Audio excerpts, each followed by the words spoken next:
श्री नंददास जी तीर्थ यात्रा करते करते वृंदावन आए और वृंदावन में आकर के इतना मन लगा उनका कि ब्रज में ही बस गए, तो कहीं गए नहीं। परंतु एक दिन नंददास वृंदावन में भ्रमण कर रहे थे, बहुत अच्छा लग रहा था, यमुना का पुलिन सघन वन, सब जगह भ्रमण करते करते तभी उन्होंने क्या देखा, एक घर के ऊपर एक परम सुंदरी युवती खड़ी है।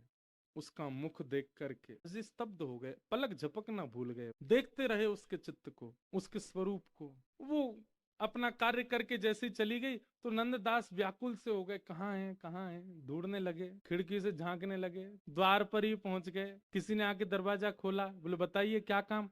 बोले एक युवती छत पर घूम रही थी, मुझे उसको देखना है। वो किसी को भी अटपटा लगे ऐसा कोई कहे तो, उस युवती को भी बहुत अटपटा लगा। वो गोसाई जी की कृपा पात्र थी, श्री विठलनाथ जी की, और ठाकुर जी की सेवा भी करती थी। पर देखो ठाकुर जी कैसे आपको खींच के लाते हैं, कहां से किस स्थिति में ले आते हैं।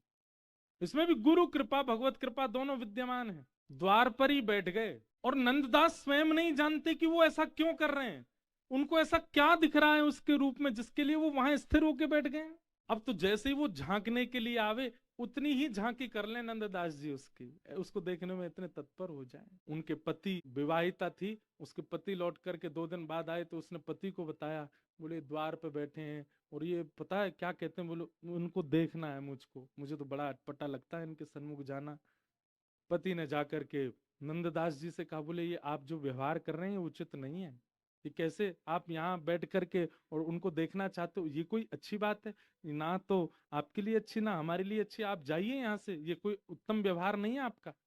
नंददास जी बोले मैं स्वयं जानता हूं, पर पता नहीं क्यों मैं स्वयं को उठा ही नहीं पा रहा, मैं जा ही नहीं पा रहा यहाँ से, मुझे कुछ तो अनुभव होता है तुम्हारी गृहिणी देखने में। बड़ा विचित्र माहौल हो गया, क्या करें। तभी वो परिवार के लोग बोले रात में इनकी झपकी लगेगी, हम लोग सब यहाँ से घर छोड़ के चले। इतना तक स्थिति आ गई, घर छोड़ के जाने को तैयार हो गए, अपना सब सामान बांधा और रात्रि में नंददास जी बस नेत्र बंद करके बैठे ही थे, तभी सब घर छोड़ छाड़ करके चले गए वहां और श्री गोकुल पहुंच गए गुसाई जी के पास।